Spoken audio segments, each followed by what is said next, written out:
close my eyes.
Welcome.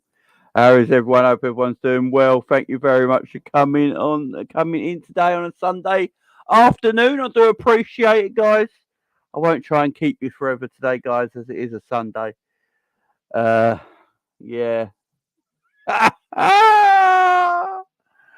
Oh God! I've got to not swear. I've got to try and not swear. I've been told I swear too much, so I'm going to cut my swearing down as much as I can, but I might get a bit carried away. Local man is pleased, you know. Local man is pleased after a 0-0 draw with Crystal Palace because we didn't concede a goal. Jürgen's pleased. We didn't concede a goal. Oh, yeah. I'm trying not to swear. Do you know how hard this is?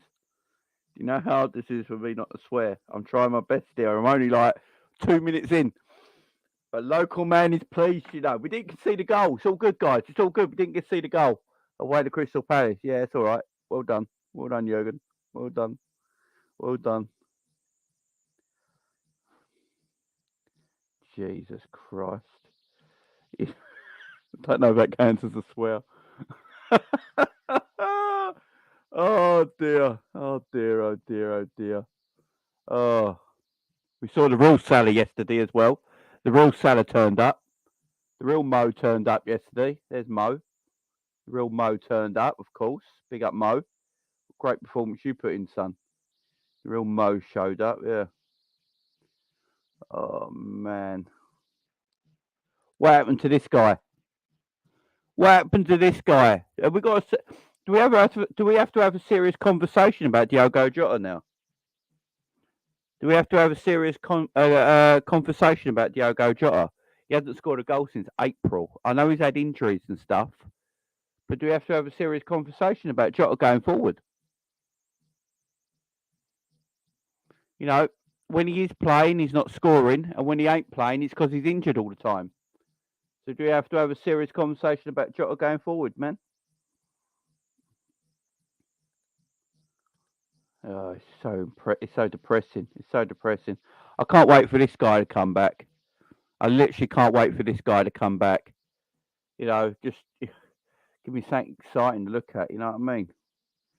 I can't wait for Luis Diaz to come back. But we're gonna have questions about Jota.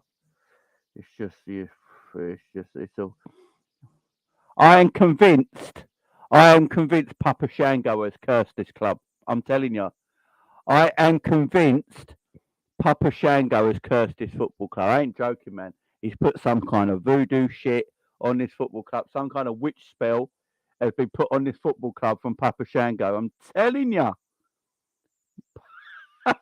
Papa Shango. Papa Shango is our medical doctor. Did you not know that? Did everyone know that? We have a witch doctor as our head of medical department. I have heard rumours from Liverpool that Papa Shango is our doctor. I'm not even joking. I've heard rumours that Papa Shango is the club doctor. That's That's how bad it is at the moment. That is how bad it is at the moment. Bloody hell, what has happened to this club? There you go, that's a swear. I try not to swear. Try not to swear. Told to swear too much. Been told to swear too much. It's great to see James Milner back in midfield yesterday, weren't it? Really good to see James Milner back in midfield last night, weren't it? Yeah, that's what we want to see in 2023. James Milner, there he is there. James Milner back in midfield. Nice.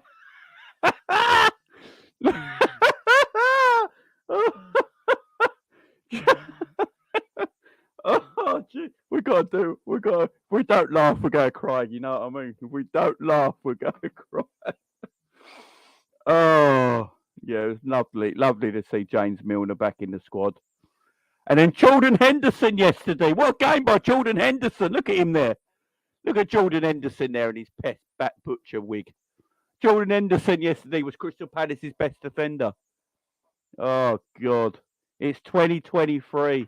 And we had a midfielder, James Milner. There's James Milner right there. And Jordan Henderson.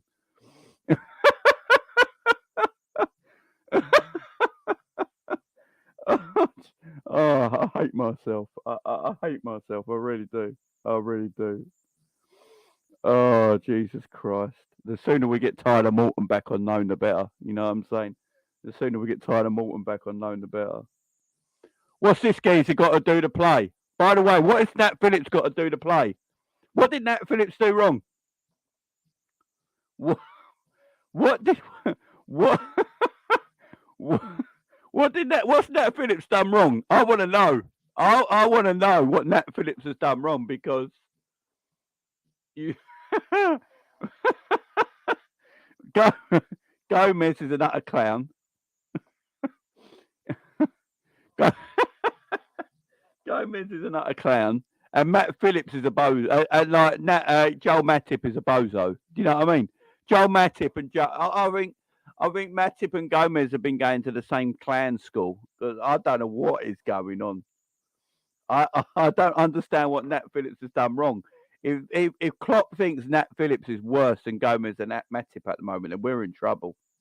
Like serious trouble. We need Nat Phillips back in the team. I'll take Cav right now. Big up Cav. I ain't seen Cav in a while. Hope you're doing well, Cav. But I'll take Cav right there in our midfield. You know what I mean? Big up the Cav. Yeah, Dappy does look like Cav. We all know. Big up the Cav. Oh, it's just. Oh, we are god awful. We are. I'll tell you what. This picture sums up our centre backs, guys. This picture sums up our centre backs. There you go. That is Liverpool centre backs right there.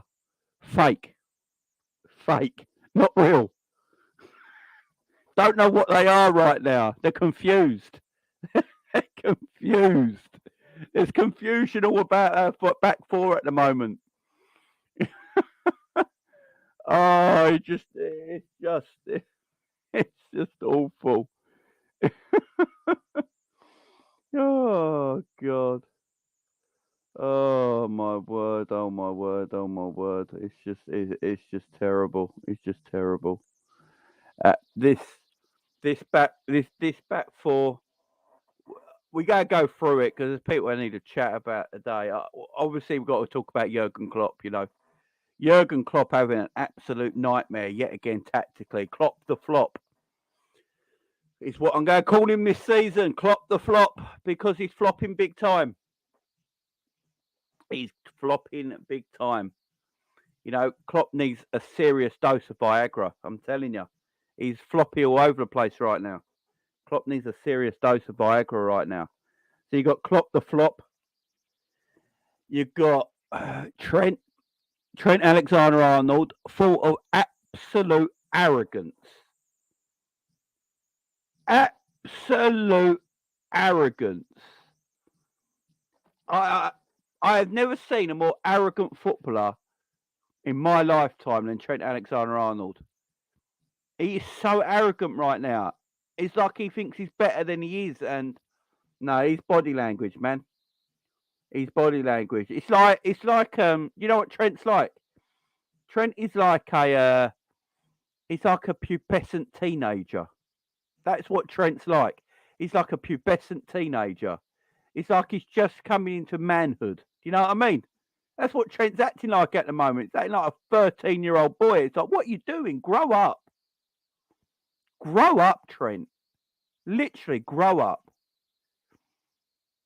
You know, I'm watching him act like a little pubescent child on the football pitch. And I'm getting sick and deaf of it.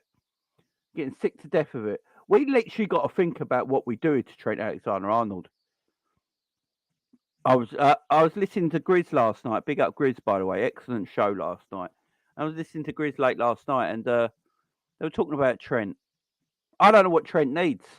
I don't know if Trent needs another manager or Trent just needs to leave this football club. And I'm being serious. I'm being serious here. Trent, at the moment, is at the stage of his career that he should be getting better. You know, he should be getting better. What is he, 24? He should be getting better. His ability should be getting better. Do you know what I mean? He shouldn't be declining at 24. What's going on? This is a man who's won it all. Right? This is Trent Alexander-Arnold. This is a man who has literally won it all at his young age. He's won every trophy there is to win at his young age, and he's been thrown in the spotlight. Look, rightfully so, because I will say about Trent Alexander-Arnold, on the ball going forward, he is tremendous. There's no doubt about that. We all agree. But he plays right back. He needs to start learning the position. Someone needs to coach him. It's getting to a stage now where someone needs to coach Trent Alexander-Arnold. Someone needs to get hold of him. It's Jürgen, it's Pep Linders.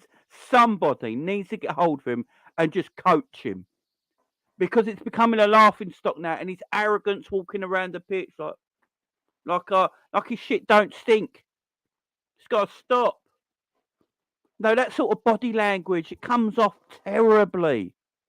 I have a go about Ronaldo doing it. And Ronaldo's one of the greatest footballers ever to grace a pitch. Yeah? And I'll talk about Ronaldo's arrogance being off-putting at times. But at least he's got, he's Ronaldo, and he's like 37 now. He can be arrogant, right? Because he's backed it up all his career. Trent's arrogance is different. The man's 24. Yeah, he's won it all, but he's 24. He should be getting better as a footballer right now. He needs to be getting better as a footballer right now. Because right now he's not. Maybe he needs competition in his place. Maybe he needs someone to come in and just go, Trent, you're not. Even if, right, I'll tell you what with Trent. Even if it's not competition, yeah, just drop him. Do you know what? Just drop him and put anyone in at right back. And I'm not lying here. They'll probably be defensively as good or better than Trent anyway. James Milner is not a better right back than Trent is, yeah? But James Milner is a better defender than Trent. Put anyone at right back. Anyone. I would go, right, I'm going to pick anyone, put them at right back. F Trent. I put Gomez at right back. That'd piss Trent off the most. Put Gomez as right back for a month. Yeah? It's not going to make any difference to our season. Let's get this straight right now. It's not going to make zero difference to our season, yeah? Put Gomez as right back for a month, right? That's irritate Trent. Let's let Trent know he's not undroppable. If he wants to walk around like he thinks he knows the joint, like he's Mr. Today, yeah? Look at me, I'm Mr. Today. I'm everything about his football club. I'm the scouter in our team and all this bullshit. Nah, sorry. There you go, I swore already. It took me 14 minutes. But no, get him out of the team. Get him out of the team.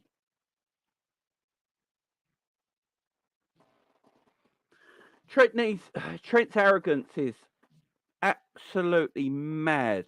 Absolutely mad. Big up Doug with a super chat. Big up my friend. That was my numbly dull. Navigator's a waste of space. He needs to leave. And Trent is influencing me so much. As soon as I saw that midfield, my heart sunk. I knew we wouldn't win. Awful. Big up, Doug. Doug, I'll get you on soon, man. I'll get you on soon. I'll just go have my rants and that, and then I'll get you on. Doug's right there. Doug's right. When we were doing the match preview the other day, weren't we, guys? We were doing the match preview the other day, and we all said Stefan wouldn't start, and rightfully so. You can't. He needs resting, right? And then we all knew Ox wouldn't play, but Naby Keita came out of the cold from nowhere, right? And Klopp said Naby weren't ready, but he played him anyway. So, what sense does that make? Oh, Naby's not ready, guys. Naby's not ready. He's not ready just yet, but. We're going to play him anyway. We're going to put him in anyway. Oh, okay, Klopp. Yeah, great idea. Naby's not ready, but Naby, come on, mate. Come on. Yeah, get him in. Yeah, get him in. Bring him in. That's it. Back him in. Yeah, plant him there. Yeah. That's leave Naby there. Let him play.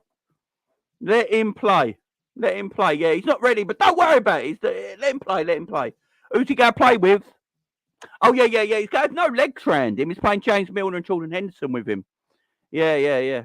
So Naby's not ready because he's been out in the cold for a while. Don't forget, Naby was playing really well. Naby was playing well for Liverpool in midfield for a few weeks, yeah? And then Jordan Henderson, Jürgen Klopp's pet project, his boy is back fit, so he takes Naby's place again. Yeah, that's all good. So Naby, you're all back in the cold now. Come back in, Naby. And you're going to play with Milnerson. Oh, great. Yeah. Naby must have been like, oh, good, I'm back in the team. Oh, I'm playing with Henderson and Milner. It's like, what are you doing? I mean, Naby Keita was disgustingly bad. I mean, Naby Keita should have been sent off after a half hour. I'm shocked. This is one thing I said. After 20 minutes, in my opinion, Jürgen Klopp should have made that substitute. Naby weren't in the game. Naby don't look bothered. Naby is leaving this football club. And as soon as you took him out of the team when he was playing okay, to bring your boy Jordan Henderson back in the team, what did you think Naby was going to do? Naby weren't going to be like, oh, okay, I'll prove my worth again. No, he ain't. He's like, I'm leaving. I don't give a crap. I'll just walk around, make a few fouls. What do you think he's going to do? I mean, it's ridiculous. That is mind-numbingly ridiculous. It's like Naby Keita was playing okay for a few weeks when we were playing, when Naby was in the midfield with Thiago and co, and Naby was looking decent. And then his boy Henderson got fit again and came straight back in the team for Naby. And then Naby comes back in and then plays with Henderson and Milner with no legs.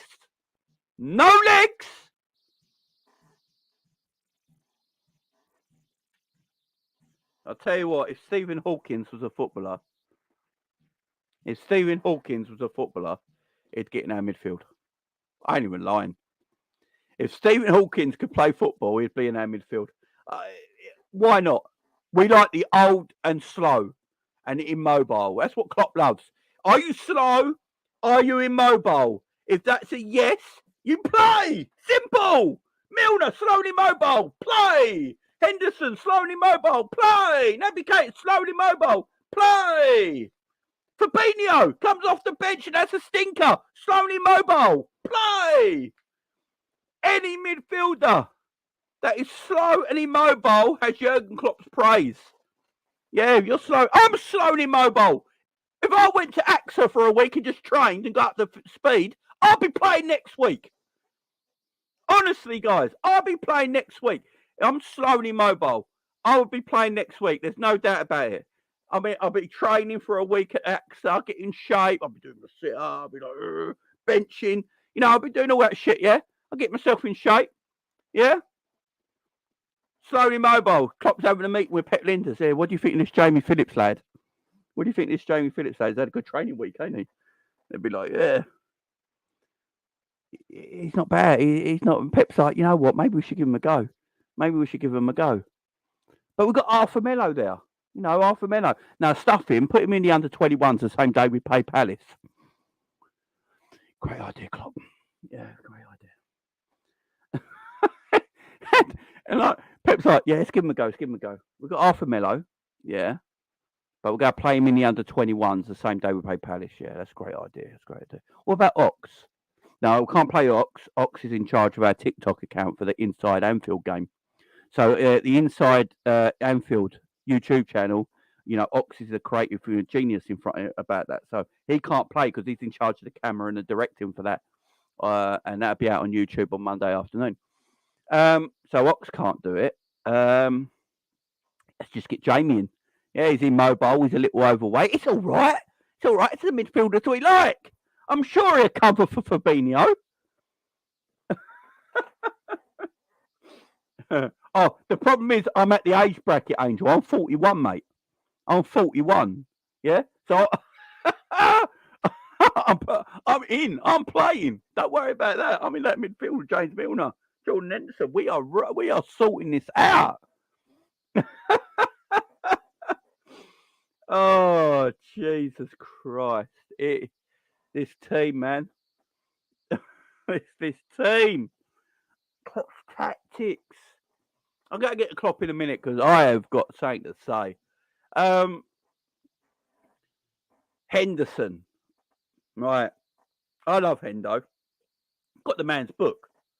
I love Hendo, yeah? I respect the guy.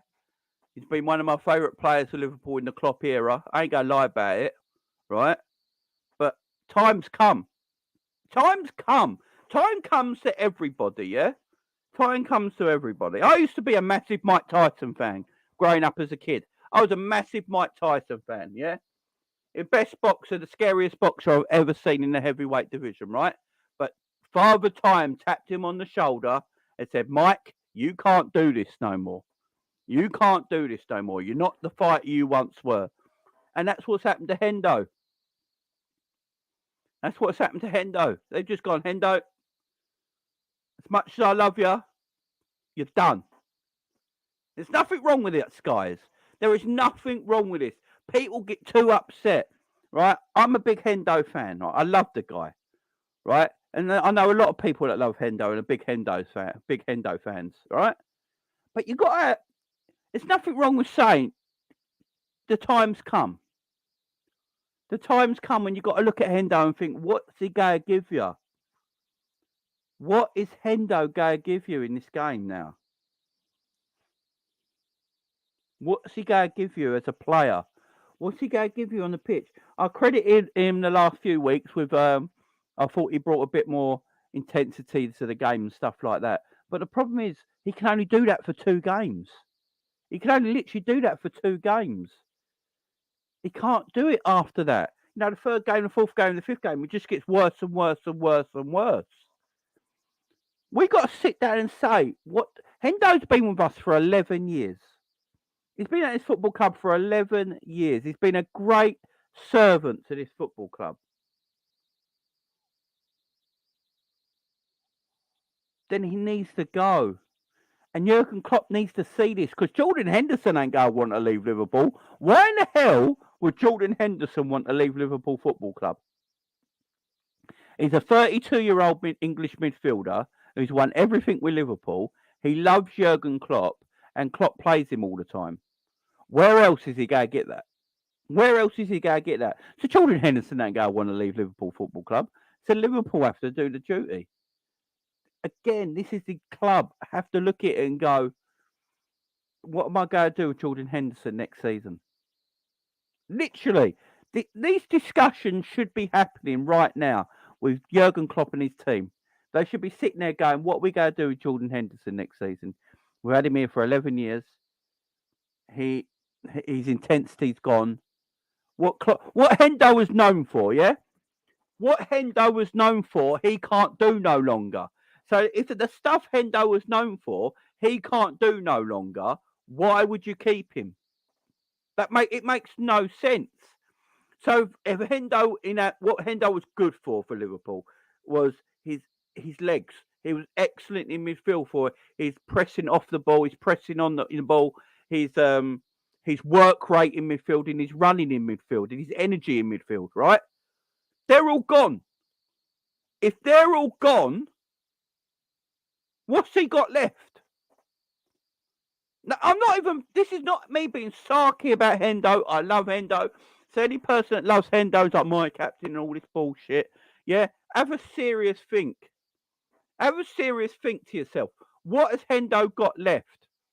What can Hendo do still? What can Hendo do if he can't do what he did before?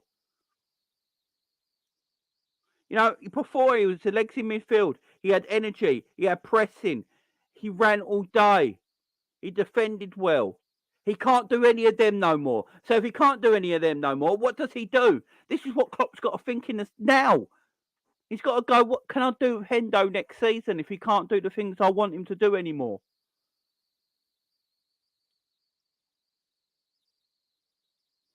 Shouty and pointing, everyone's saying. That's all he does do. Look, he's a good captain. I ain't going to get on his leadership. That's the only thing he's got. For me, the only thing Henderson got is his leadership and captaincy. Other than that, I don't know what he's got that keeps him in his football team going forward. I really don't. I really don't. And then we have to talk about the elephant in the room, Fabinho.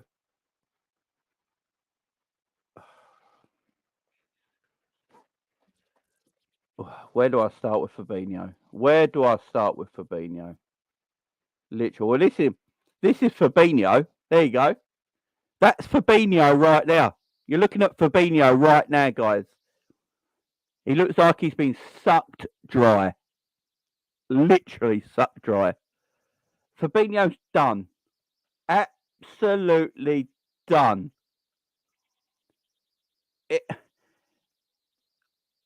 He's got to go. He's got to go. Fabinho's done out here. The man looks like he's sucked dry, man. He looks like he's been sucked dry. It's just he's got to go. Edward. That is Fabinho. Tell me that ain't Fabinho. Come on. Tell me that ain't Fabinho. I'm done with him. The other, I said it last week. I can't have my defensive midfielder only be good when he's got legs around him. I can't have it.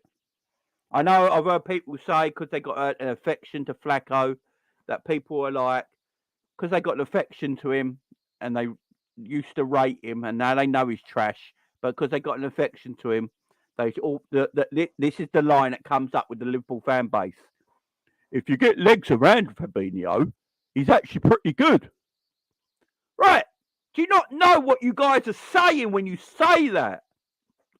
When you're saying that line, when you're saying that sentence, if you get legs around Fabinho, he's pretty good.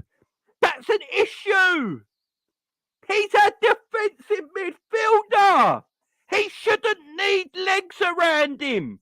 Do you not understand that? That's the issue. It's like, I'll get legs around him and Fabinho's all right. I don't want my DM to be only good if he's got legs around him. That's a major problem. And I know people have got an affinity with Fabinho. And people like Fabinho. And they feel for Fabinho because they know he was a good player once. And he was. But the man's drier than the Sahara right now. The man is drier than the Sahara. He's done. If you're telling me he can only look good in our midfield if you get legs around him and he looks decent, that's a problem. And you're saying it because you know deep down that Fabinho's done. But you've got an affinity to Fabinho and you like Fabinho and you want to keep him at the football club. I don't. Get him out. Did anyone see him come off the bench yesterday against Palace? Oh my God. He literally could have been sent off in 5 minutes. He could have been red carded in 5 minutes. Yeah, I'm going to get dug on in a bit. I'm just going to do my stuff and then I'm going to get dug on for player ratings. So, Doug, if you're watching, I'll get you on in a bit, mate, when we do player ratings. And we'll talk about it then. But I can't have my defensive midfielder looking only looking good if he's got legs around him. Nah, man. No, I'm not having it. He's just, he could have been sent off in 5 minutes with the 2 challenges. Is Jamie looked clean shaven at 15 again. I don't like being clean shaven, but you know how itchy my beard was. I had to do it. I had no choice. I was so itchy. I was like, I can't bear it. I had to do it. Won't be like this for long though. Don't you worry about that. Fabinho equals a Walking Dead. You know. We need Rick Grimes to put him down. That's what we need. That's what we need. If Fabinho equals The Walking Dead, then I need Rick Grimes to put him down because Jürgen's not going to. I'm hearing Jürgen wants to keep him. This can't happen. I'd rather play Stefan Bajcetic the whole season than have Fabinho in my squad next year. I would rather have Stefan Bajcetic in my team the whole season than have Fabinho in my squad. Simple as that. Simple as that. I want him gone. Yes, you got to replace him, but replace him with anyone who's mobile. Literally, replace him with anyone that can run. If you're mobile and can run, play. You play. Simple as that. If you're mobile and young and decent, you can, and you're a pretty decent DM. You don't have to be a world-class DM right now. You don't really need to be a world-class DM right now. Just be a good DM. But get Amrabat in. Amrabat's not a world-class DM by any stretch of the imagination, yeah? But it's far better than Fabinho right now. Far better than Fabinho right now. So it's an upgrade. If it costs you 30 to 40 million for him, just buy him because it's a damn upgrade on what we've got already. He can move around the pitch. He can run. He's mobile. He's fit. It's just an easy decision to make. We have to make that decision. But that decision lands on Jürgen because unfortunately we have to get rid of players. We have to get rid of players to fit these players in. We need Negan as our manager. Smacking everyone with Lucille. Yeah, half time. Can you imagine? Right, Endo, get on your knees. Right, just get Lucille. Yeah, that's what we need. That's what we need. Oh, it's just that we need to get someone in this DM. I do not want to see Fabinho playing for Liverpool again. I can't be doing this no more. And there's going to be games when he looks decent because he's got legs around him and everyone come back and go, look, Jamie, he looked actually good today. What you been on about? You want him gone. Yeah, and don't give me that he had legs around him and that's why he was good. He's a DM.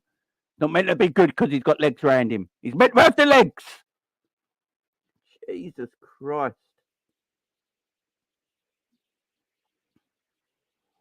There is too much player power in this club, Eunice, I agree. But Fabinho's a massive issue. Naby Keita, I mean, Naby Keita, what? I don't know what to say. I don't know how he stayed on the pitch. I don't know how he played all that. I don't know how Naby made it to half time. I really don't. Now, I have never seen a player that wants to leave a football club more in my life than Naby Keita. I have never seen a footballer that wants to leave this football club more than Naby Keita in my life. Naby Keita played like a man who don't want to be here. He just don't want to be here. So why is he playing? I would have rather the Ox played yesterday than Naby Keita. And I'm not even joking now. At least Ox will have a shot. Do you know what I mean? I'd rather have the Ox come in than the Keita. I really would. At least the Ox will probably get the ball about 30 yards out and probably have a shot. And you never know. He could score it and go. You know, he could do something. You know? At least Ox can run a bit quicker than Naby.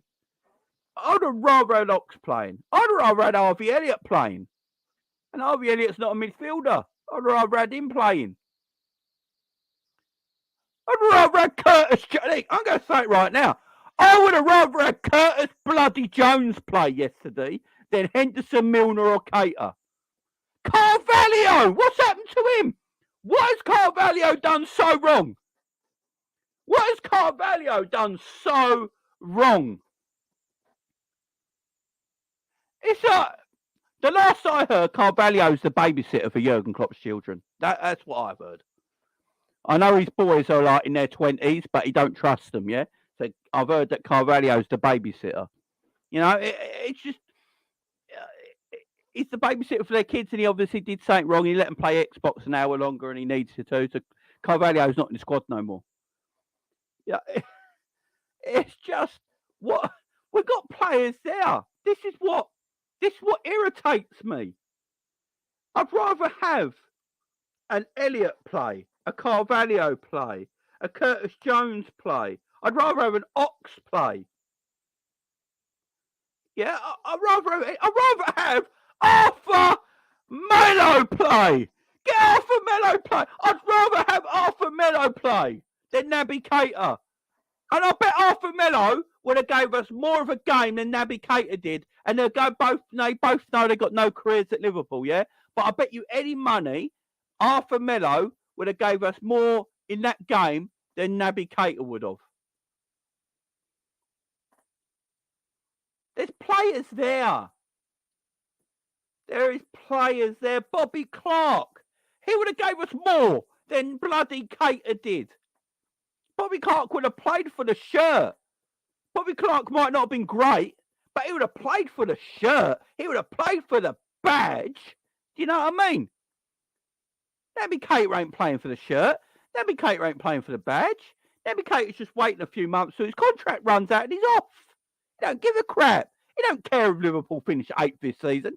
Do you really think Naby Keita after that game goes back to the hotel that night and just, he probably chills out, puts a bit of Netflix on, you know, pours himself a drink, gets some lunch, gets some dinner, and just chills out. He doesn't care if Liverpool finish 8th at the end of this season, right? It wouldn't bother him because he's going somewhere else, yeah? Bobby Clark would have cared. Bobby Clark would have cared. He would have gone, no, I care, man. I care where this club finished because this club is in. I'll play for the shirt. I'll play for the badge. Harvey Elliott would have cared. Curtis Jones would have cared. But no, we play a Henderson, Milner, and Naby Keita against a pretty athletic Crystal Palace midfield. Yeah, that's what we do. Yeah, like Elise was probably looking at that thinking, well, I'm having a field day. You know, Elise probably looked at that midfield and went, well, I'm just, this is just brilliant. This is beautiful. It's mad. I just don't get it. I don't get it. There's no hunger in his team. There is no hunger in his team. And I'm not going to go about Milner and Henderson's hunger because Milner and Henderson, they're not. It's not their fault they're playing. One thing we can't do, I don't want people to slag Milner and Henderson off online, yeah, because it's actually not their fault they're playing, yeah. Milner coming on to 33. Milner will be 33 in June. 33. He's played 11 years for Liverpool. He's played the whole Jürgen Klopp era in midfield. Yeah? He shouldn't be playing no more. It's not his fault. It's not James Milner's fault that he's playing anymore. Right? It's the manager. The manager picks these players. And this is one thing I will say about some of the people on Twitter, yeah? Right? Some people on Twitter. There's some people out there, right? As soon as the result finished last night, they all blamed FSG. Right? Literally, as soon as the final whistle went last night, they couldn't wait to do their little TikTok videos and post them up on Twitter. Or, by the way, 40-year-old men doing TikTok is weird, right? And doing all this shit, yeah, and putting it up on Twitter and all that. Oh, this is because of FSG, lack of spending and investment. And like, James Milner playing is because of FSG. And I tweeted one person back, yeah. We all know who it is, yeah. I don't think he works for the Anfield agenda anymore, but Paddy, yeah. Right. I tweeted him back and went, you do know Jürgen Klopp doesn't have to pick him, yeah? Simple as that. As simple as that. You do know Jürgen Klopp doesn't have to pick a James Milner. Jürgen Klopp doesn't have to pick a Keita.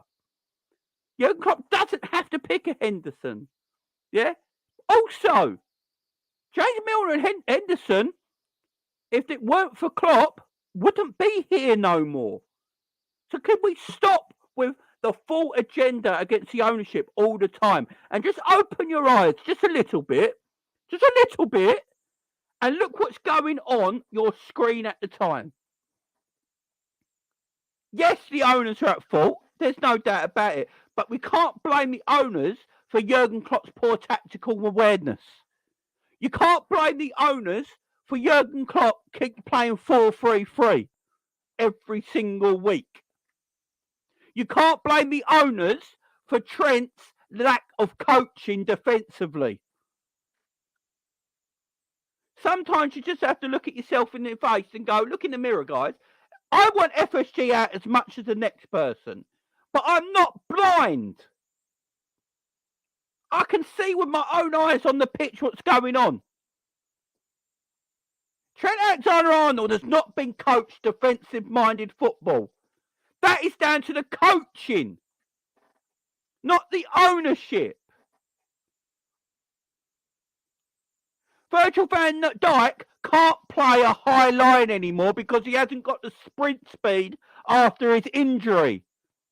But the coaching staff, continually play a high line and make us vulnerable at the back. Who's that to blame? The coaching.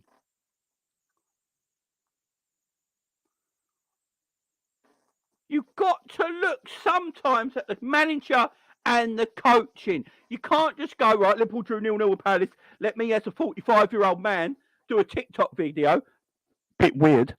Right? And like, oh, fuck FSG, fuck FSG, fuck FSG, fuck FSG, FSG. This is all on you. Don't you ever blame Klopp. Klopp didn't do nothing wrong. Right? And put it on Twitter. Right? Not having it. I'm not having it. It's a pathetic excuse. These Kloppites, as I like to call them, these Jürgen Kloppites, the Church of Klopp. Yeah? It's mad that they sometimes don't want to admit what's in front of them. They don't want to admit what's in front of them. They will just go, it's the owners. Right, and I've been hearing, yeah, there's some things I've been hearing online, yeah, lately about this is Jürgen Klopp's first bad season. I agree, right? It probably is Jürgen Klopp's first bad season. But, and I'll say this with a big but, there's times in other seasons where I think he dropped the ball a little bit, where we could have probably won more league titles. Where he dropped the ball a little bit in certain games, where his tactical in-game management cost us matches, right? Now, he didn't have a bad season, obviously, but there has been games in the past few years where you go back and watch them games now, where you look at it and go, his tactical in-game management cost us some games. And I'm not slagging Jürgen off here, right? All managers make mistakes. I don't care who you are, right? All managers make mistakes. Pep Guardiola makes a lot of mistakes. Pep Guardiola himself cost his team winning the Champions League against Chelsea in that final with the team he picked. He cost his team that. That was down on Pep Guardiola. Pep Guardiola also tactically was naive against Real Madrid. Man City should have beat Real Madrid last season, yeah? It should have been a Liverpool-Man City final, right? But that was down on Pep Guardiola, right? Managers make mistakes. Managers are at fault. But for some reason, this fan base doesn't ever think Jürgen Klopp does nothing wrong. He's having a bad season, guaranteed. This is probably his first real bad season.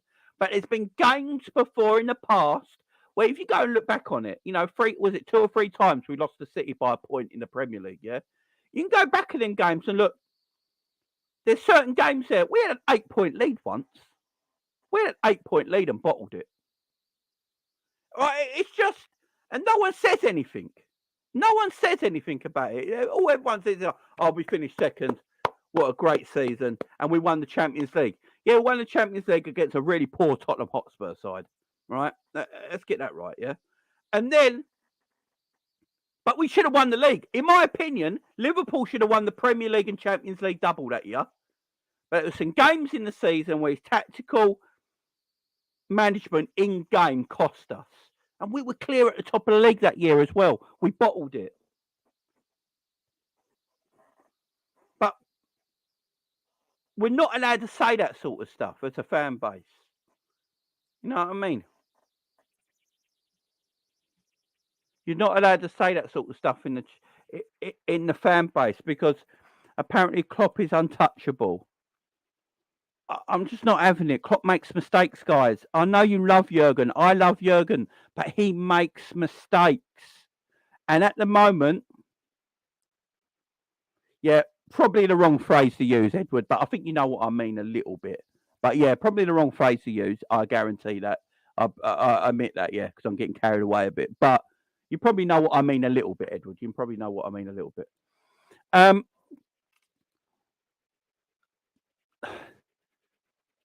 Yeah, bottling the league when you're on 97 points. Wrong terminology. I admit that. Wrong terminology. Yeah, it's the wrong terminology. You can't bottle a league when you finish on 97 points. Wrong terminology. I admit I was wrong there. But you guys know what I mean. I think we should have won the league that year. The league was probably in, and the Champions League that year. But wrong terminology. I hold my hands up with that. Yeah, see, Edward knows what I mean. The Leicester and West Ham games. Yeah, exactly. Yeah, I could use wrong terminology sometimes. I do apologise there. Big up, honesty. I don't want no one to say Darwin Núñez is trash. We look dead up front without Darwin. Please, Coxell, Naby and Fab, they are trash. Big up, Jane. Big up you, honesty. And you're right as well. Big up, Uncle Albert. And yeah, how you doing, Albert? Yeah, Jamie, you're right. Liverpool drew the Spurs that cost us 2-2 at Anfield. I know Klopp and FSG can't exist together, and because FSG won't say Klopp will have to go first for there to be civil unrest, which will force FSG to sell. Big up, Mitchell Brothers. How you doing, my man? Hope you're doing well. Always good to hear from you, my friend. Yeah, big up, guys. Yeah, I used the wrong terminology there, so I do apologise. It's just... Oh, there's so many... I just get annoyed. I just get annoyed because look, I'm quite a realistic person, right? I don't expect my team to win the Premier League every year. I just don't. Like, even if Liverpool got sold and had mega money and it was state backed, I still wouldn't expect my team to win it every year. Yeah, because the league is you got big teams in this league. Yeah, you know, you got Arsenal, Chelsea, Man United, Man City. You've got big teams in this league. You know, you've done the top 10 biggest teams in world football. You know, 4 of them come in this league right now. So you've got big teams in this league. So I wouldn't expect to win the Premier League every year. Do you know what I mean? That's just silly. You know, but I think there's fans out there who think if Jürgen Klopp got money, and this is where I don't understand with some of the fans out there. Some of the fans think if Jürgen got money, he'd be unbeatable. And I don't think that's a realistic way of looking at it. I don't think that's a way of looking at it that's very clever. Do you know what I mean? People will go, I've seen it online as well, plenty of times, especially on Twitter, especially some Liverpool fans on there that are very FSG out. You know, there's certain brothers on Twitter. You guys probably know the ones I'm talking about right now. There's a certain brothers on Twitter that totally hate FSG and won't have nothing said about Jurgen Klopp at all and all this. And they think that if you give Jurgen all the money in the world, he'd be unbeatable. But that's not realistic. It's just not realistic. You've got to be a realist. Jurgen could get all the money in the world, yeah, right? We could be state back. Jurgen gets all the money in the world, but we still finish second every year. That could happen. The reason that could happen is because Man City are a fine, damn good team. Arsenal are a good team now. You know, Chelsea are going to be a big team again. You know, Man United are coming back. So it could be a real. You know, what are you going to do then? What are people going to say then? What are people going to say then? Because finishing second every year is almost what we do anyway, apart from this season. So what are we going to say then if that happens? If that's the case, people are not realistic enough.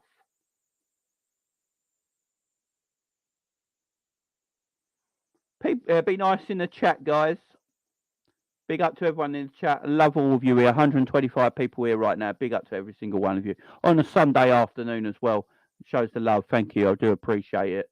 But it's all be cool in the chat. Yeah, it's all be cool in the chat. I know it's dire times as a Liverpool fan right now and things, but yeah, let's chill. Let's chill a bit. But I'm just talking here. I'm not going to shout and rave. I'm just chatting with you guys. I don't like the unrealistic nature of some of our fan base. I really don't. You know, give Jürgen all the money in the world, he'd be unbeatable. You know, it's just not. It's not the case, is it? You've got to be realistic in life. You know, Real Madrid have been around for over 100 years. They've been playing the Champions League since the 50s, yeah, and they've won 14 of them, right? That means they haven't won 14 years out of 50. That means they haven't won for like 50 years of Champions League football, and they've won 14 of them. Doesn't mean they win it every year. You just got to be realistic. You know, Liverpool aren't going to win the Premier League every year with money. Look, Man City are richer than Arsenal, yeah? They went and bought Haaland in the summer. Alvarez, Argentinian World Cup hero. Got the best finisher in world football in Haaland. Got some tremendous world-class players, De Bruyne and such. And at the moment, they're struggling to beat Arsenal for the Premier League. But I don't see anyone going for Pep. Now, people do go for Pep, sorry. I apologise. People are questioning Pep. I see fans out there questioning Pep. How can you do that? It's not realistic. Even City fans don't sit there and go, we'll go win it every year. Because it's not a realistic thing. Pep Guardiola's going to make mistakes in a season that might cost him in the Premier League, right? It might just cost him. He's made mistakes this season. It's costing him the Premier League, and Arsenal go win it, yeah? That's down to two things. Arsenal have been really good. And the other thing, that Pep Guardiola ain't been as good as he should be this year. Managers can be bad. Managers can have bad years. Managers can have issues. Managers can have problems. No, I'm not doing the watch along for the cup final, guys. The reason I'm not doing the watch along for the cup final, I just don't feel in the mood. I literally don't feel in the mood. If Liverpool won yesterday and put in a decent performance and got 3 points, I might be more in the mood to do the cup final. I probably would, but I'm just not in the mood, guys. I'm just not in the mood. What I want to do is just chat to you guys. That's what I want to do. I just want to do this video today and chat to you guys. That's what's making me happy. So Klopp's not a bad manager, right? Pep Guardiola's not a bad manager. They're just having bad times of it. Klopp's just having a bad time of it right now, right? But what I don't like is that you're not allowed to criticise him at times. This is what irritates me. This is what irritates me the most. So I put a tweet out yesterday. Are we as a fan base allowed to question Jürgen Klopp's in-game tactics? You should have seen some of the DMs I got. Literally, you should have seen some of the DMs I got. Could you call yourself a real Liverpool fan and have a go at Klopp? You know, it's all FSG's fault. So that is what the world we live in right now. You're not allowed to question it. It's like Klopp is I think some of the fan base believe Klopp is like a machine. He's like a robot. He's an AI. You know, he doesn't do anything wrong. He never is the problem. It's never his issue. Yes, Klopp needs backing. And I'm not going to say he doesn't. He's a quality manager. The man needs backing, right? He needs investment. We know that's on the ownership. But it's not the ownership's fault when Klopp's tactics this season have been a bit weird. You know, I listen to the radio stations. I listen to Radio 5 Live. I listen to Talk Sport occasionally. And you get mad Liverpool fans calling them up and going, none of this is on Klopp. This ain't Klopp's fault. And like the people on the show would be like, well, what about Klopp's tactics? Oh, what do you want him to do? That's always the answer. What do you want him to do? do better. It's not an hard answer. To do better.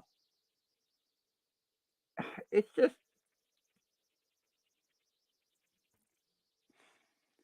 just mad, ain't it? It's just mad. If we got proper funding, yeah, we might finish second every year like we do now. We don't know because again, Klopp makes mistakes like Pep does. Pep makes mistakes. You know, they're not going to win 3 in a row. Still, I think the only 2 managers to win 3 in a row are Paisley and Alex Ferguson, I believe. I think that's it.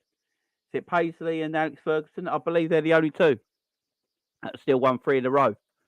It's very hard to do. It's not guaranteed. My only problem is I think the fan base, I think Jürgen Klopp is guaranteed to win everything if he gets money. And if he doesn't, what is the excuse then?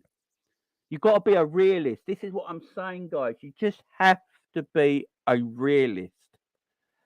Big up honesty. I love Klopp, but he needed to keep Naby off at half time and bring on at least Oxy can drive with the ball. Only plus 0.3 Premier League games, 3 clean sheets. Yeah, it's 1+. And the clean sheet weren't down to us, I don't think. The clean sheet was down to Palace's 4th finishing, to be fair. It's what I'm saying. I'm not. You got to understand where I'm coming from with this, guys. Yeah, I'm not sitting here saying Klopp out or anything like that. I'm not Klopp out. I'm not. I just want Klopp to do better. There's issues at the moment, and it's not all the ownership. Do you know what I mean? Big up Redbird. It's not all the ownership. You know, the ownership didn't tell Klopp to keep playing 4-3-3 against Real Madrid and try and outscore Real Madrid. That weren't the ownership. That was Klopp and the coaching staff. It's just, look, we could have won yesterday. There was some luck involved, obviously. You know, Trent's free kick looked like it was going in for Henderson, got his massive head in the way. You know, Salah hitting the crossbar. There was a chance for Jota, I think, getting on the end of it. Elliott pass. It might have been too overhit.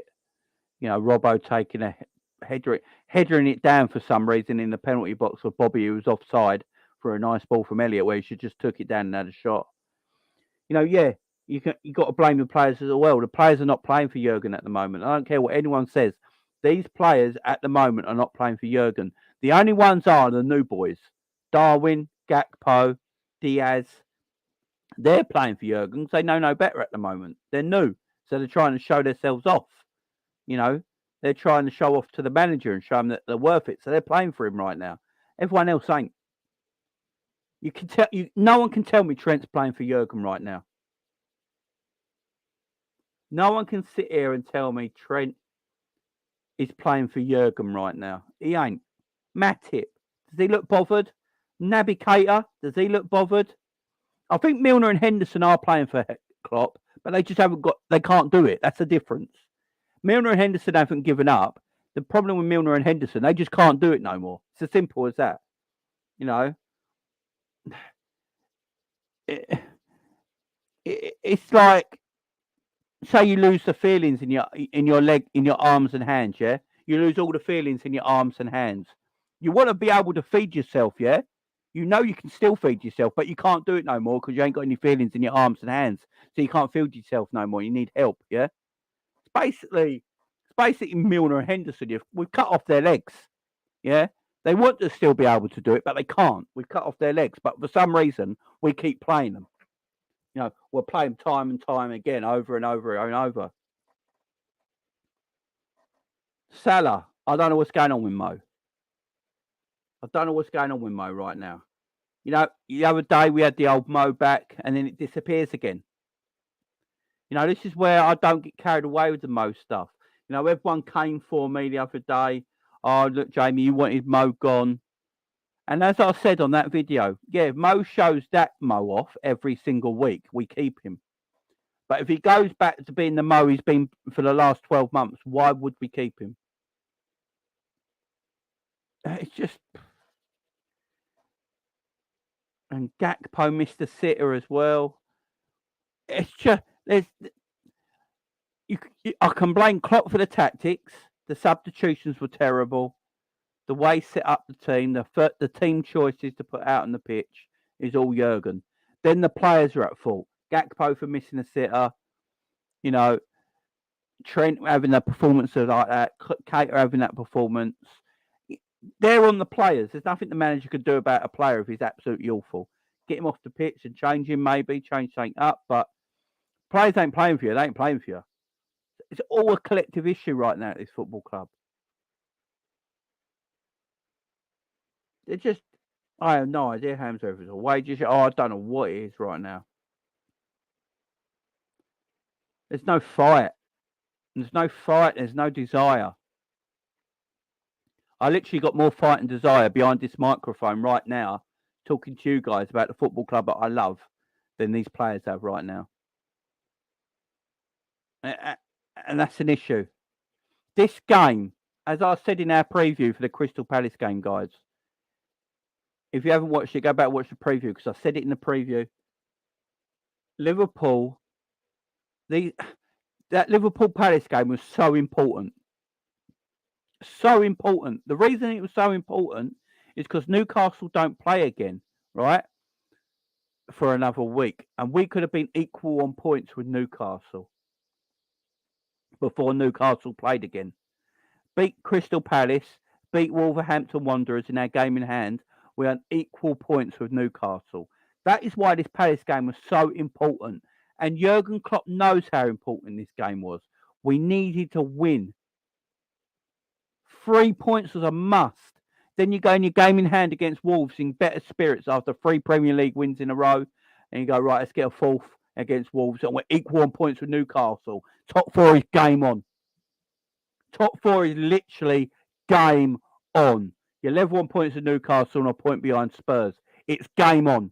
I'd make Liverpool favourites to finish 4th in that case. And I think a lot of people would. But we dropped the ball. He dropped the ball.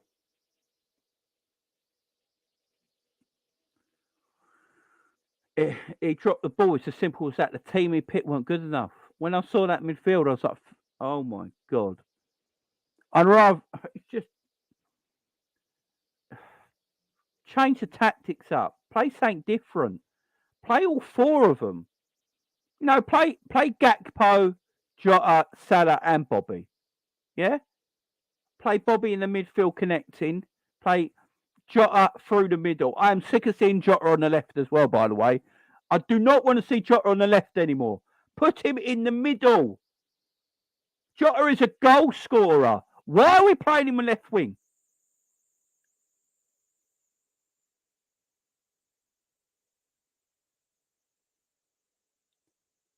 Play him through the middle.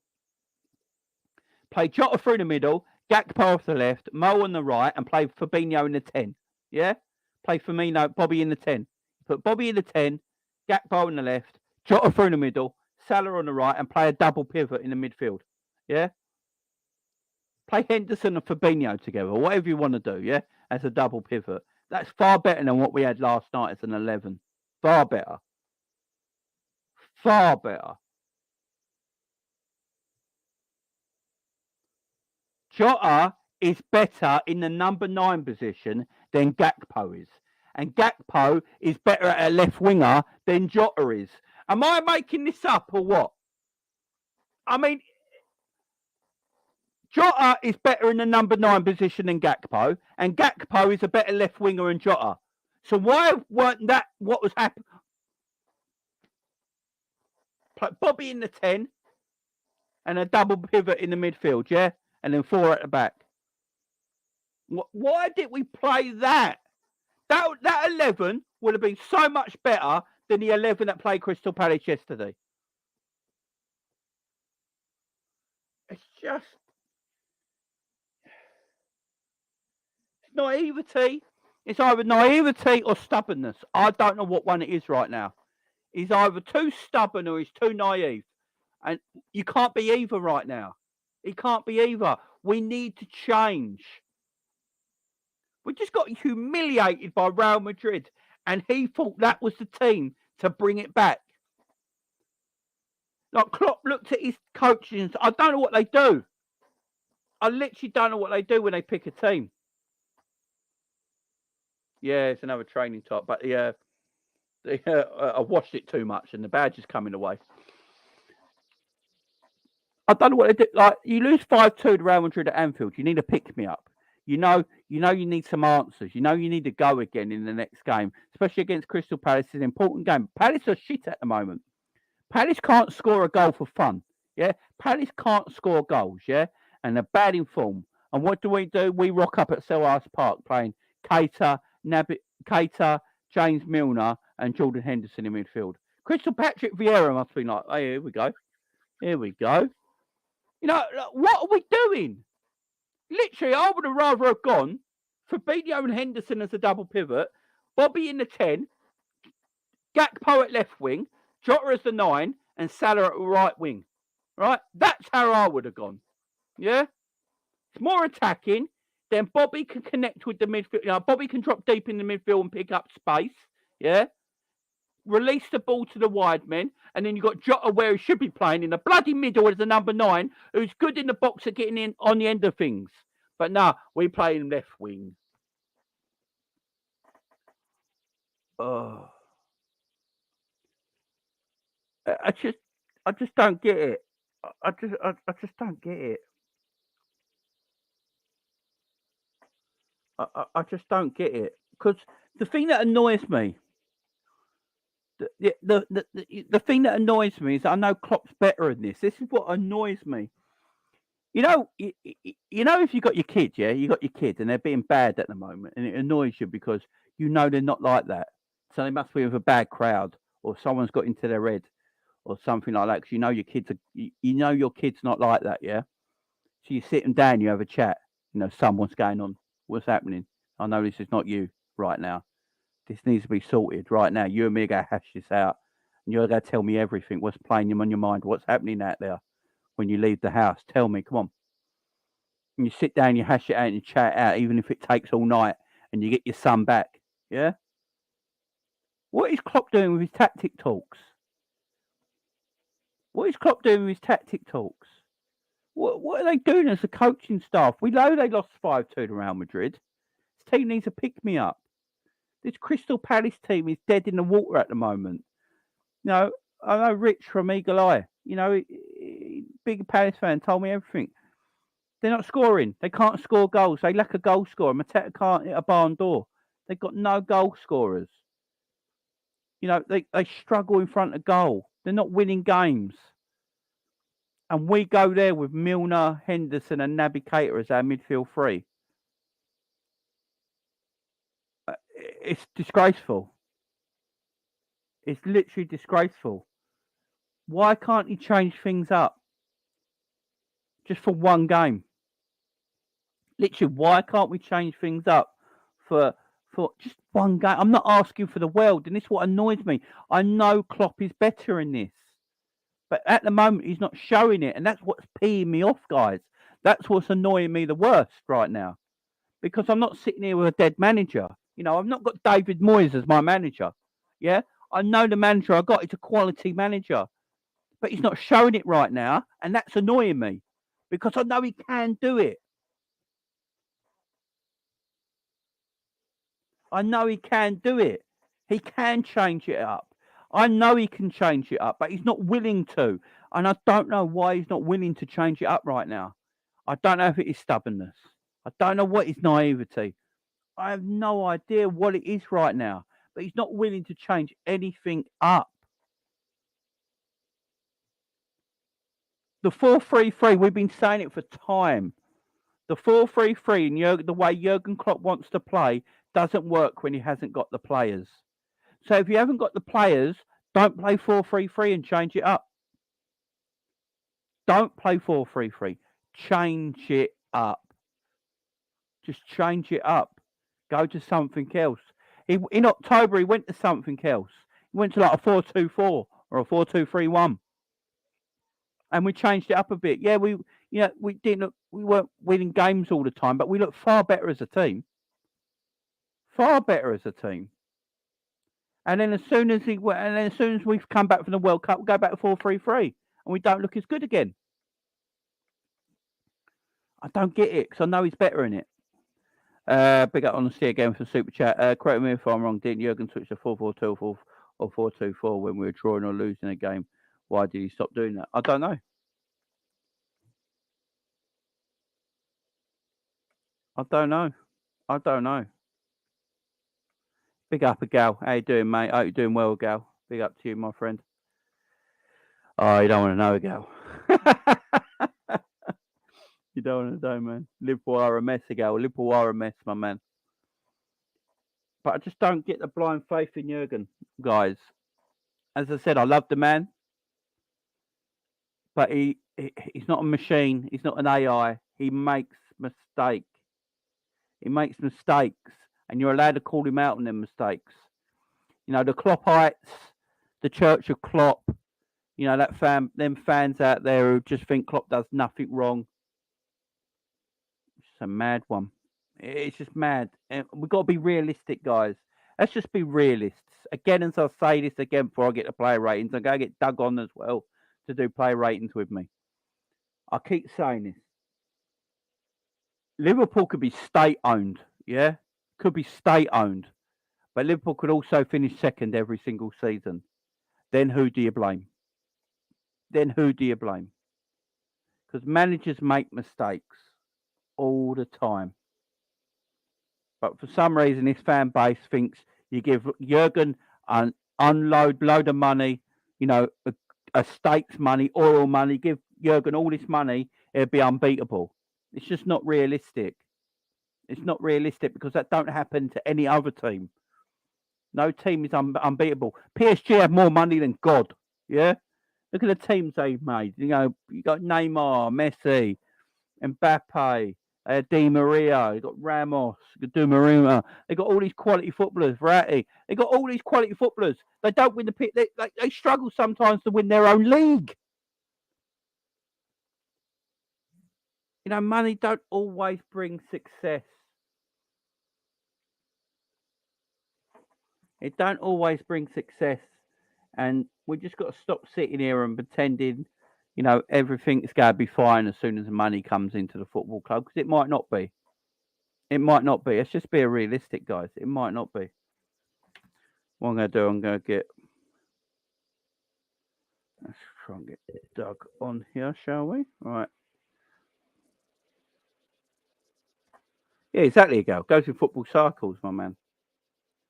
James, it is what it is. Football is in cycles. Exactly, my friend. It is.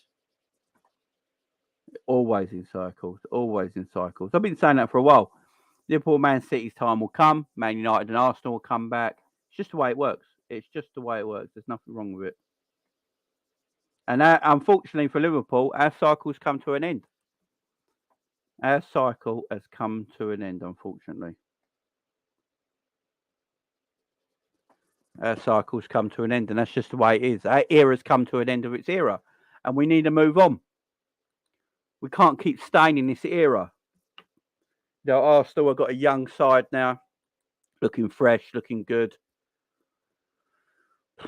Where goes? Yeah, Gal, I just got your DM, man. I'll let you know a bit later, yeah? I'll let you know. What time is it, Gal?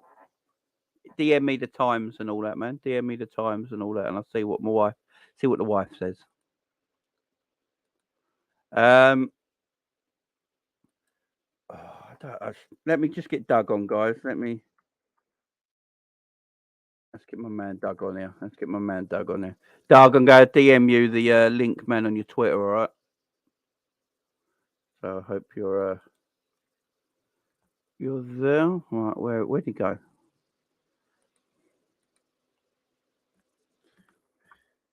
We're going to do player ratings, guys. So this should be fun. This should be fun.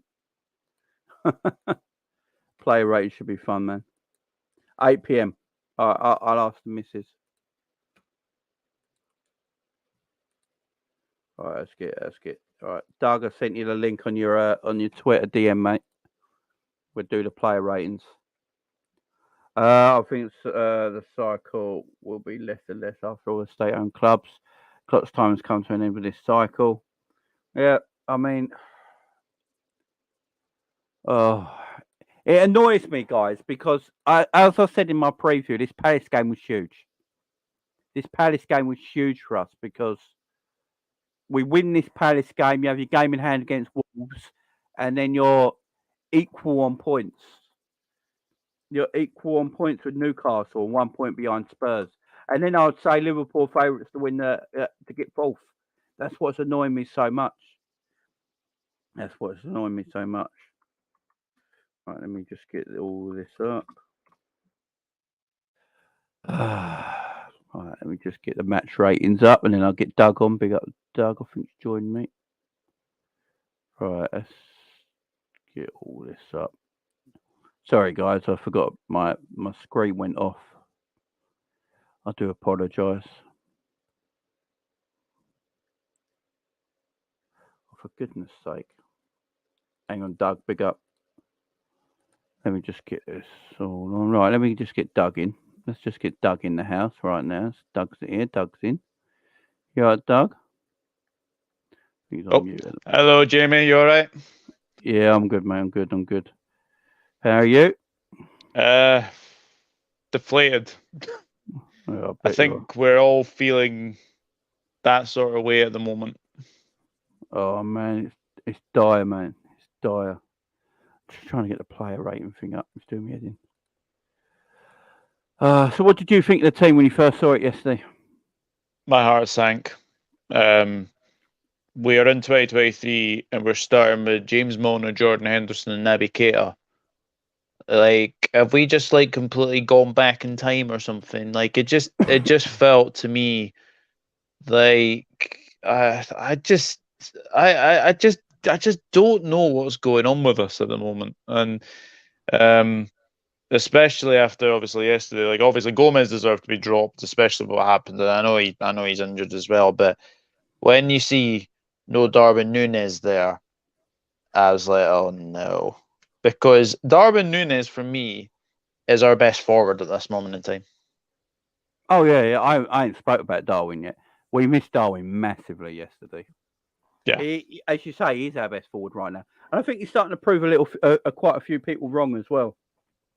Yeah, he's starting to come into his own. He's definitely starting to come into his own. Looking a lot better of recent times as well, and then he just gets his shoulder injury. Apparently, he took an injection for the Madrid game, didn't he? So he could play, yeah. but yeah, and then he faded, I don't know when he's going to be back. This is another thing. We never know when Klopp says, he's going to be back there and go. You don't know. You just don't know. There's no, will he be back for Wednesday? I can't tell you. Yeah. I mean, if it was me, I would probably not risk him against Wolves, and I would keep him for Manchester United on Sunday. Yeah, I agree. All right, where are these player ratings? All right, that's not the right player ratings. Right, sorry, I'll be right with you because I don't know what's going on here. Oh, for goodness sake. Right, let's just do it because I can't find the graph, so my graph's gone. Let's just go through the players individually. So, let's start with Trent Alexander-Arnold. What are we going to say about Trent? For me, it's the worst Trent game I've ever seen for Liverpool. I think he is half-arsed. I think he's just... I don't think he cares. I genuinely don't think he cares. That performance yesterday was nothing but embarrassing. I think he should have been hooked off at halftime. The amount of times that they kept getting down our right hand side, especially I think with Jeffrey Schlupp, who's the quickest, and Palace fans. I'm speaking to a couple of Palace fans on Friday, and they were saying, "Oh, Jeffrey Schlupp, he's all good when he's sort of gets the ball, but when he comes to the byline, he has a bit of a nosebleed. But 2 times yesterday, he managed to get past Trent Alexander-Arnold. Trent was poor. Like, there's no going away about it. Like, Mateta, if that is a Wilfred Zaha, I think Wilfred Zaha scores. Because Mateta is not in the best of form for Palace. To be honest, nobody's in the best of form for Palace. But Trent Alexander-Arnold passes straight to Mateta. Alisson was out quick. Fair play to Alisson. He was out very, very quickly. But I think if that's Wilfred Zaha, I think Wilfred Zaha is rounding Alisson. I think he scores. Yeah, I agree. And look, I'm looking at what Trent was given. So I've got right. Hang on. I got this as Anfield website up, which I usually use for my play ratings. For some reason, they're not there at the moment. So I'm going to share the screen here, and we'll go look at what they gave because it's mad. So share the screen. Right, let's go down there. There we go. Right. So right there, you can see they gave Trent a 4. Let's just read this out. Big up and say Klopp needs to look at the players that don't care and send them to reserves. Send them a message. Yeah, damn right, honestly. Damn right as well. I agree. So they gave Trent a 4 out of 10. A 4 out of 10. I wouldn't even give them that. When you see who else got a 4 and were far better than Trent all game, you'd be. So they gave Trent a 4. I'm going 2 on Trent. I thought he was terrible. Yeah, I would agree with you. 2. Absolutely terrible. But they go Joe Matip a 3. So they thought Joel Matip was worse than Trent. How? I mean, look, Matip weren't great by any stretch of the imagination. I thought Matip, the last few games he's played or come in for Liverpool, he's been awful. Yeah. I'll probably go 4 for Joel Matip. Yeah. Virgil got a 4. I didn't think Virgil was actually that bad yesterday, to be fair. No, I think he was the best. I think he was the best of our defenders. Yeah. By a long way. I think he's probably the best player yesterday on the pitch for us. But yeah, he got a 4, the same as Trent. Guys in the chat, make sure you get your ratings in as well for everyone so we read them out. But let me know what you think of these ratings. So Virgil and Trent got the same rating of 4. Now, I don't think Virgil had a game where his rating's high, but he had a far better game than Trent. Trent was awful. And the thing I'm worried about Trent right now is that his arrogance, Doug. It's his arrogance and his body language on the pitch. It's like he thinks he's better than everyone else right now. And I don't know what's happened to him. I don't know why to start with him, Doug. I really don't. It looks like he needs work on his coaching defensively. Someone needs to get hold of him and just work on his coaching constantly because at the moment he looks like a player who ain't coached, don't he? Yeah, and he's a player who is, I think, just having one of these seasons where I just think everything just seems to be going wrong. He has been very, very poor this season. He's not the only one. Let's just say that. But yesterday was probably one of the worst games I think I've ever seen him play. I mean, the thing is with Trent as well that so many times we can see goals. It's always seems to be down Trent's side. It always seems to be down the right hand side of our defence. But most of the goals I think that we've conceded this season have come down the right hand side. Obviously, Trent is at fault for. Like the first game of the season, for example, Fulham, long ball into the box. Mitrovic basically jumps above Trent Alexander-Arnold to get a goal. So Trent's not having the best of the season, but I don't think he's got enough competition for right back. I don't think he does. And I also think as well, I don't think he wants to be right back now. No, you can tell the way he plays. He acts like he wants to play somewhere else. There's no doubt about that. Yeah. You know, he looks like he wants to play midfield. What we've got to remember about Trent is, though, Trent was always a midfielder. Jürgen Klopp wanted Trent in the Liverpool first team, so they asked the youth team to coach him as a right back. Yeah. So he's only ever played right back for Jürgen Klopp. You know, that's why I'd be so interested to see what Trent. You know, Gareth Southgate thinks Trent's a midfielder. That's why he don't get picked for right back. You know, there's a. You look at Trent right now, and as you say, he doesn't act like a right back, does he? In any stretch of the imagination, and yeah, his defensive work needs a lot of work. Yeah, definitely. Andy Robbo got a 5. Probably, yeah, probably. It's the next one. It's the next one that's bothering me. So, Jordan, look, as I say, I got Hendo's book. I love Hendo, right? But yeah. I can't be lying to myself that he's 32. He's going to be 33 in June. And he's been at the club for 11 years now. And he's been the main midfielder. You think about it, since Jürgen Klopp arrived, he has been our main midfielder. Yeah. It's the whole time through Jürgen Klopp, right? He's come to the end of his cycle. Jordan's done. Like I said, when what Jordan was great at under Jürgen was,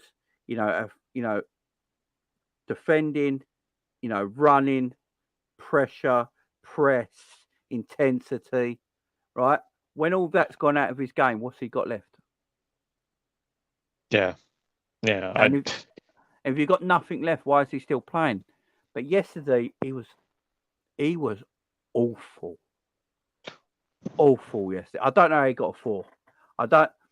I mean, he got in the way of the Trent shot for a free kick, which was just laughable. You know, if anyone was going to get in the way, it was going to be Hendo, wasn't it? Yeah, it just sums up what's happening recently. But that free kick yesterday, I almost threw something at the screen because I was just that angry.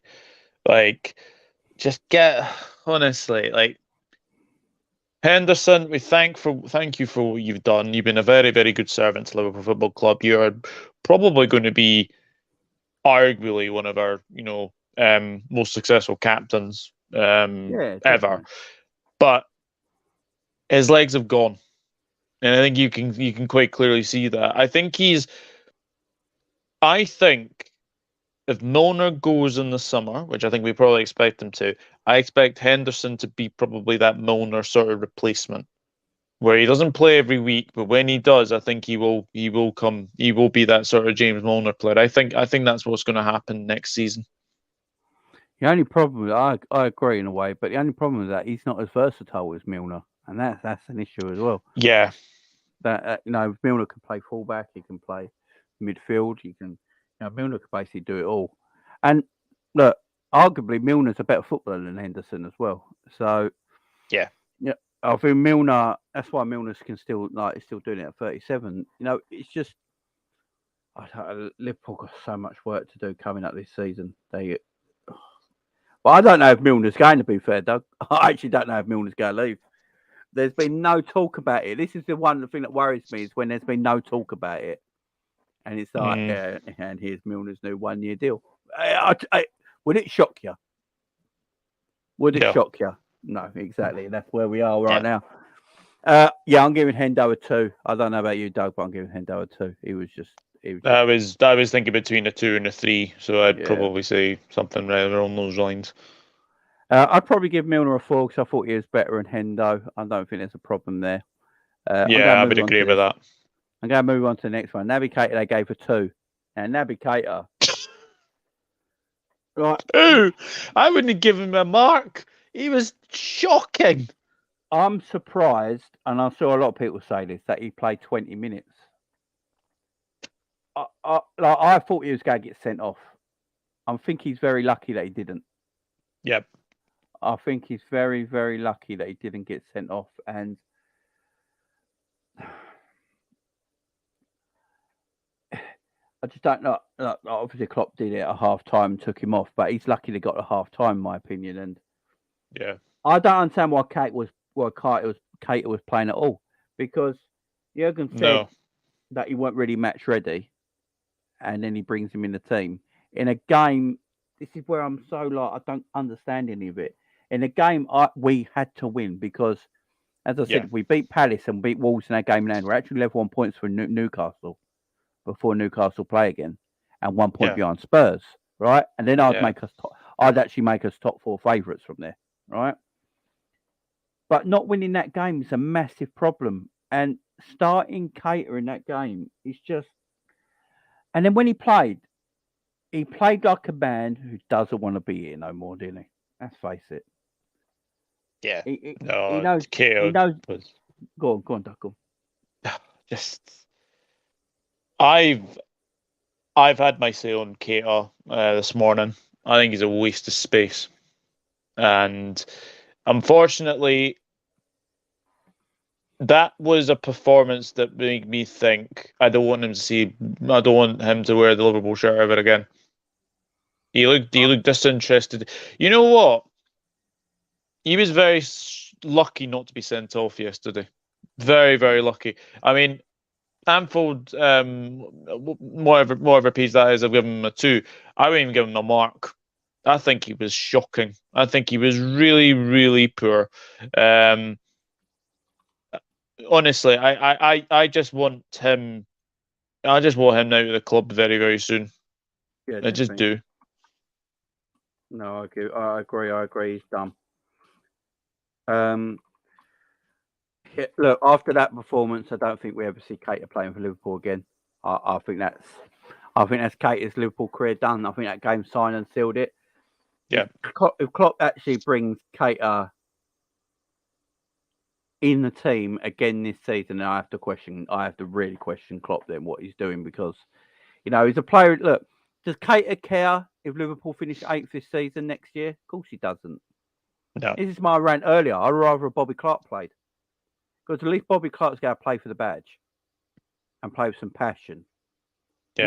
He might not be good enough, but at least he's going to give you a bit of heart, a bit of desire, a bit of passion.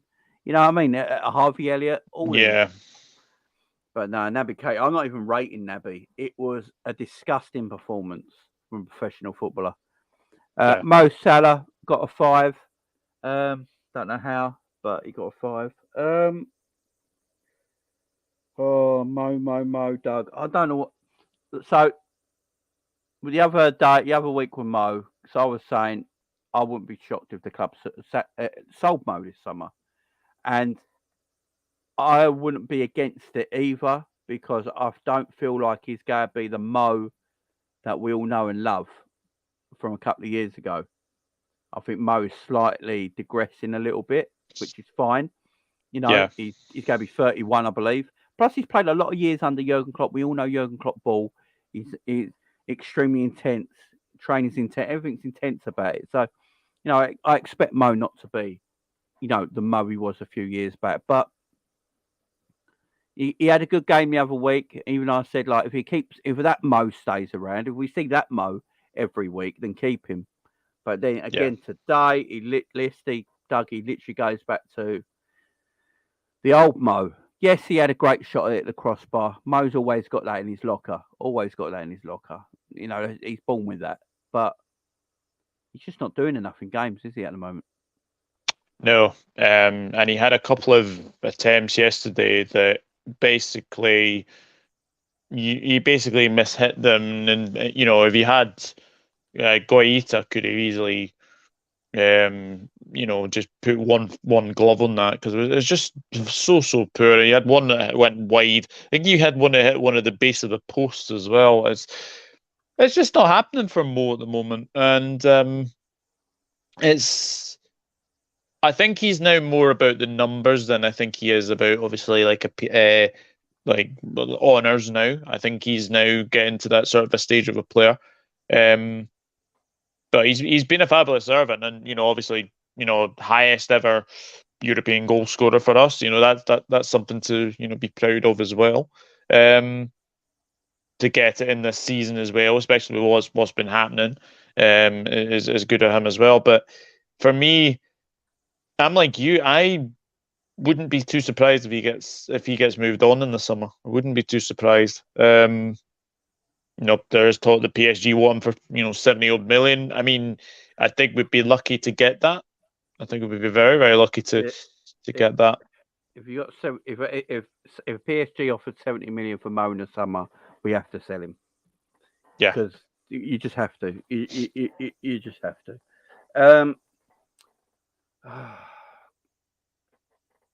Look, Mo is a wonderful footballer, and I'm never going to take away what he's done for this football club. He's like 6th or 7th all-time goal scorer for Liverpool. Liverpool's European goal scorer. He'll always score goals. It's the same with Ronaldo. It's the same with Ronaldo. At Man United last season, it was a bit of an issue. It was a problem. Yes, he was their leading goal scorer, but you take him away, and they're better for it this year, Man United. But Ronaldo will always score goals, and Salah's a bit of the same. Now, my problem with Mo is the amount of times he gives away the ball. This is my problem that I'm coming from now. Yes, he's a great goal scorer, but how many times does Mo give away the ball? So many times. Now, when we're attacking, we're putting a few good passes together, and Mo receives it, and he gives it away straight away. Jota the same yesterday. Our front three kept giving away the ball all the time, and Mo gives it away the most. He just gives away. Mo turns over possession all the time, and it's so irritating. And that's the thing that is really bugging me when I watch Mo play at the moment. Is the amount of times he gives away the ball so cheaply. Really cheap. We give possession over so cheaply. We're like a new cross hooker. It's so cheap, man. It's so cheap. We give it away so easy all the time, and it gets on my nerves how much he does it as well. But because he gets a goal, it's always like, never mind. And if this is the Mo we're going to keep seeing, I want to see the Mo we saw last week and the week before. We had good games, and that was more like the old Mo. But then he goes back to this Mo again, and it's like, I don't know if I can be doing that for another season. I don't know if I can have Mo playing well for a few games, and everyone going Mo's back, and then Mo dips again. I don't know if I could do that for another season next year, personally, Doug. So, no, I wouldn't be surprised if we got a good offer, we let him go. But I'll probably go for a 4 with Mo because I don't think he did anything great. Jota, same. Jota probably the same as Mo. To be fair, I'm a bit worried about Jota though. I ain't gonna lie. That stat about him no scoring since April is very concerning. He hasn't scored a goal since April. Obviously, injuries have played a part in that. But when he does play, see, yesterday I didn't understand it. I said it earlier on. Jota is a better number 9 than Gakpo is, and Gakpo is a better left winger than Jota is. Yeah. So why weren't Jota playing the number 9 role and Gakpo playing left wing yesterday? Because Jota in the box is dangerous. We know he is. He's a fox in the box kind of player. And why aren't we playing him there? And Gakpo would be better suited to the left wing when Darwin ain't about. So why aren't we playing Jota where he should be playing at the moment, Doug? It's confusing. Yeah, I'm with you. He's a fox in the box, Jota. The amount of headers he wins for a 5'8" man, he wins a load of headers. He's not the most prolific of players, but when he does get a header, and he usually does, score. But yeah, yesterday it was. I know it was his first start. I think it was his first start for a while as well. But yeah, I think with Jota, the fact that he hasn't scored since April is very, very concerning because Luis Diaz has been out for a while.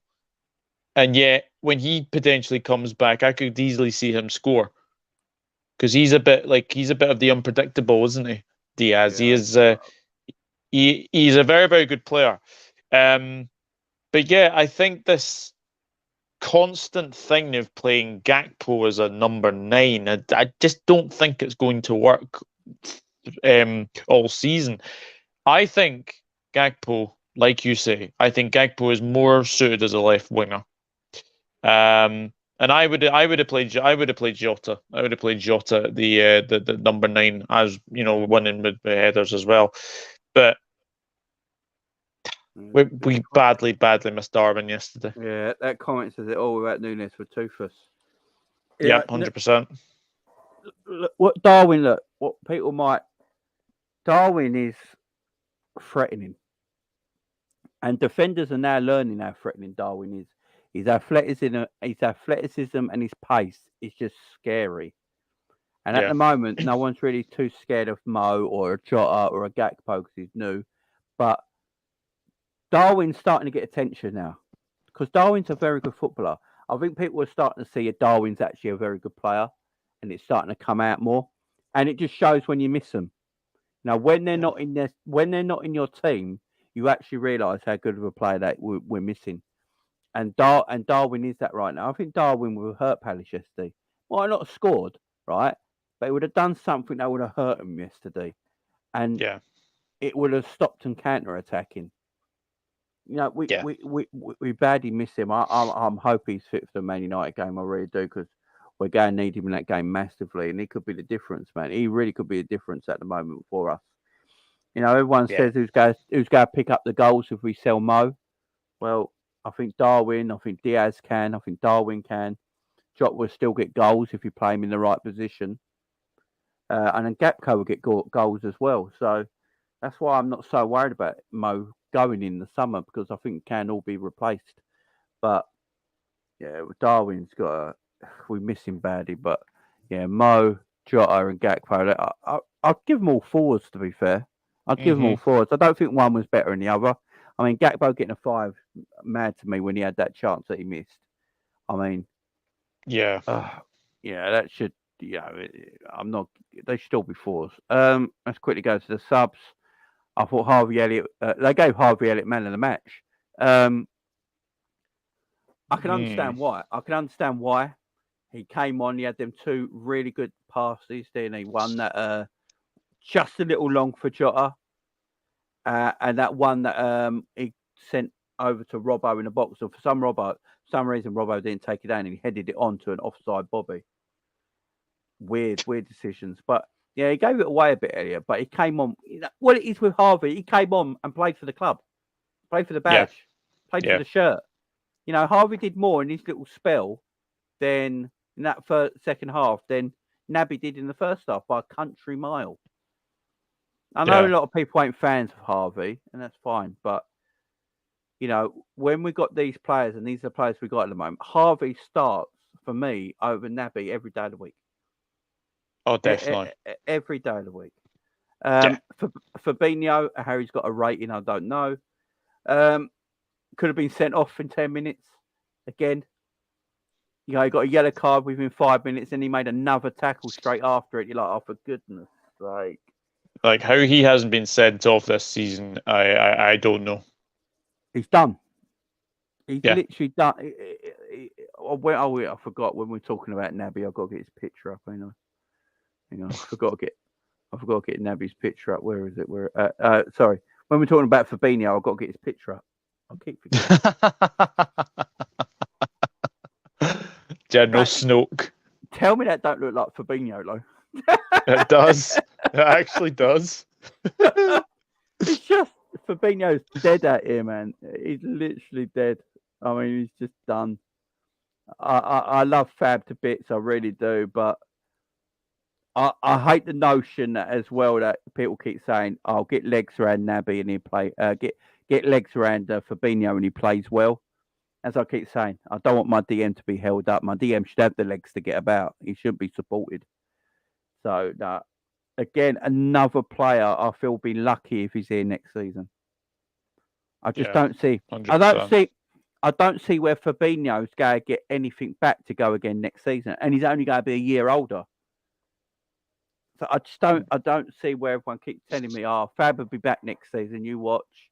But how? He's apparently 29 now, and he's done. So when he's 30 next year, he's not going to get any better, is he? He's not going to find a bit of pace from somewhere or anything, is he? No, definitely not. But again, another player who has been a very, very good servant for us. Exactly. But when the time comes for him to move on, he will have to move on, and I think it could be this summer. Yeah, this is the thing. They've all been good servants, but if they've been there and played for a long time, and under the same manager, under the same coaching, under the same way of playing and training and all this sort of stuff, it catches you up eventually, and you've got to move these players on. Yeah. Talk about players that might be moved on. Bobby obviously coming to the end of his contract. Bobby needs to. I don't know what we do with Bobby. I really don't. I'll let you say this because I just want to get out a comment from Danny. Jamie, you say you love the players, but you slag them off. Well, if they're shit, what do you want me to say? what do you want me to say, Danny? I can't hold out banners and balloons for players that are terrible. Fabinho used to be great. He was great for us. He was one of the best DMs I've seen in the Premier League era when we were winning Champions Leagues and Premier Leagues. But unfortunately for him, he's gone. His legs are gone. They got to go. I can't sit here and pretend because I love them and like them so much. I can't sit here and pretend at the same time they should all stay forever. You know what I mean, Danny? They got to go eventually, my man. They got to go eventually. And I won't. There's players that I slag off that I don't love at all. One of them being Naby. Oh, it's just mad. So Bobby, let me know what you think about Bobby, Doug. Absolutely love Bobby. I think there was a time this season where he was scoring in a few games. He was getting on a bit of a goal run, but that injury he got, we were told it was only be like between like 48 weeks. It almost turned out to be sort of 12 weeks out injured. There was obviously the interest from Saudi Arabia, but I don't think that was anything concrete or anything like that. I don't know if he will sign a new deal. But I'm going to say this now. Bobby Firmino has been the only one of our forwards, like obviously Mane and Salah. We've obviously had Mane and Salah. He's been the only one out of our forwards who hasn't really complained about anything. He's just got down, got on with his football. He's not let anything off the pitch do the talking for him. He's just basically just got on with his football. And for me, it's a really tricky one because part of me wants him to sign a new deal to be sort of a player that can come off the bench, like be an impact player. But then one of my but then part of me is like, well, maybe he should move on. It's just again, it's going to be very, very tricky for him to, I think, start games next season, especially with. I agree. I think Bobby leaves because I think Klopp's looking at Gakpo as Bobby's replacement. Yeah, as that false nine sort of player because it has to be because he's playing Gakpo false nine. Like Luis Diaz is our left winger. Luis Diaz is our left winger, right? And he's injured at the moment, right? Yeah. And Gakpo is a left winger, and Gakpo is not being used at left wing. So what that tells me is they see something in Gakpo that can place that false nine position, right? And they're basically saying like, well, if Bobby don't sign his new deal, we've got Gakpo here. And then on the left wing, we've got Luis Diaz and maybe a Darwin Núñez. So then where does Bobby fit in if that's the case? Because you've already got a player in Gakpo playing the number 9 role. Jota can play the number 9 role. Darwin can play the number 9 role. So where are we playing Bobby in that role? Unless you make Bobby a midfielder, which I doubt it because he's never tried him there. So then you have to let him go. Simple as that. We have to look at players though and go, right, maybe it's time for Bobby to leave. The thing is that I do think either Bobby or Mo will leave in the league. Like there's a possibility Liverpool let go of Bobby and Mo this summer. And that's the whole front three. The whole front three's gone. Yeah. And we look to the future and we go with the new front three, right? Of maybe, I don't know, Gakpo, Darwin and Luis Diaz. Maybe that's the new front three in some kind of form. Gakpo playing on the right. Why not? He's playing everywhere else but his natural position. So maybe that's what he's looking at. Maybe that's what they're looking at. They're looking at a brand new front three. They're going to get rid of the old, got in with the new. They're trying Gakpo in different positions right now to see if he can play them positions maybe for next season. That's what I'm looking at the moment, thinking. And look, Bobby's got a 2.5-year deal on the table if he wants to sign it. I don't think he should. I think he should move on, maybe. But then Mo could possibly move on as well. And that's the whole front three gone. Yeah. I mean, it might be time, though. It might be time. Big up DJ Brains. Fab, Hendo, Thiago, and Thiago are bench players next season. Kate, Ox, Milner, and Curtis and Gomez out, even though it's going to be leaving. Yeah. Fab, Hendo, and Thiago as your bench players. Look, if they're bench players, I wouldn't mind that so much because that's like decent. But yeah, I agree.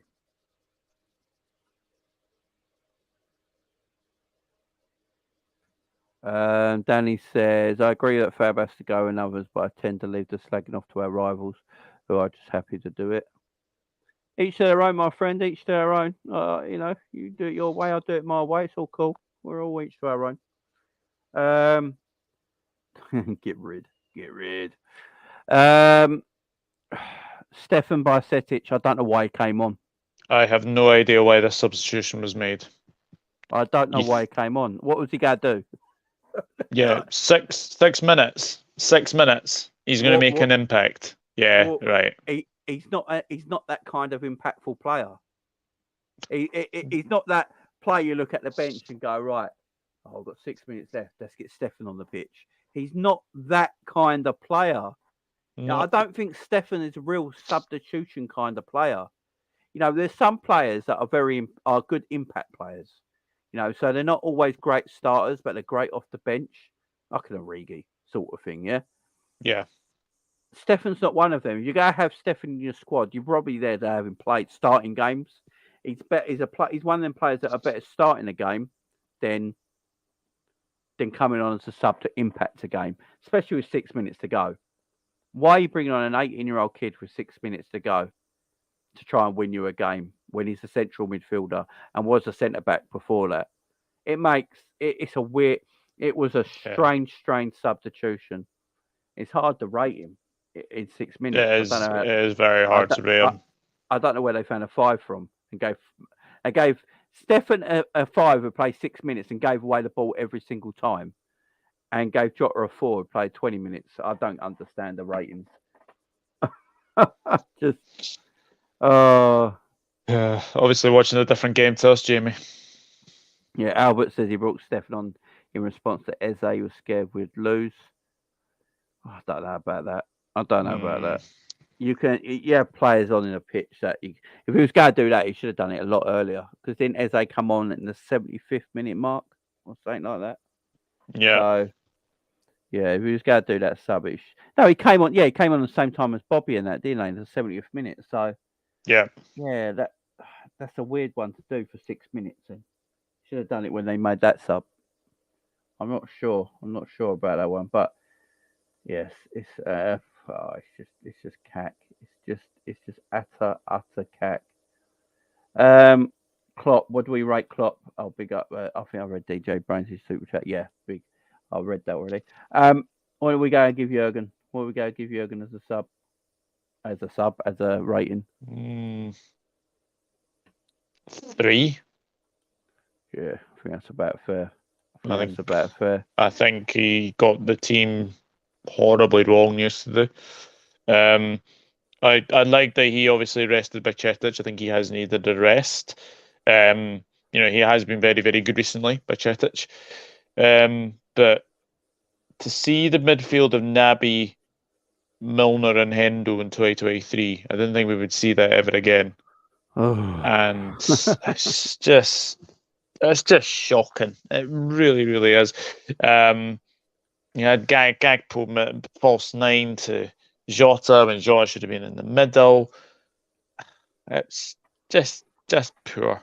And what the hell has happened to Carvalho, by the way? I have no idea. I have no idea what was happened there. I don't know if Klopp's and him have had a wee falling out or something, but yeah, just very strange. Very, very strange. And, I know Curtis Jones sort of divides a lot of fans' opinion. Certainly divided my opinion in him yesterday and in this season. But I'm amazed he didn't come on yesterday. Well, I said it earlier: Carvalho, Elliott, Clark, Jones. For me, have all been better. We've all been better picks than Henderson, Milner, and Cater. Just a mad one. I don't understand what's happening with Carvalho. He must just not rate him. Simple as that. Yeah, He just doesn't feels that way. Feels that way. But guys, that's the review done. Big up to everyone watching. I do appreciate it. Appreciate Doug coming on doing the player ratings with me. Thank you very much, Doug. Pleasure. Tell the world where they can find you, my man. Yeah, you can find me at the Dugout Football channel on YouTube, and I'm on all socials as well: Twitter, Enrod_1982, Instagram, Douglas.Horn, Facebook, Douglas James Horn, and I am on TikTok, and I am having a wee bit of a rebrand on TikTok as well. Douglas James Horn, LFC92 at this moment, but it will be getting changed. So there you go. There you go. All right, guys. So make sure you go and check Doug out, guys. Go and subscribe to his channel as well.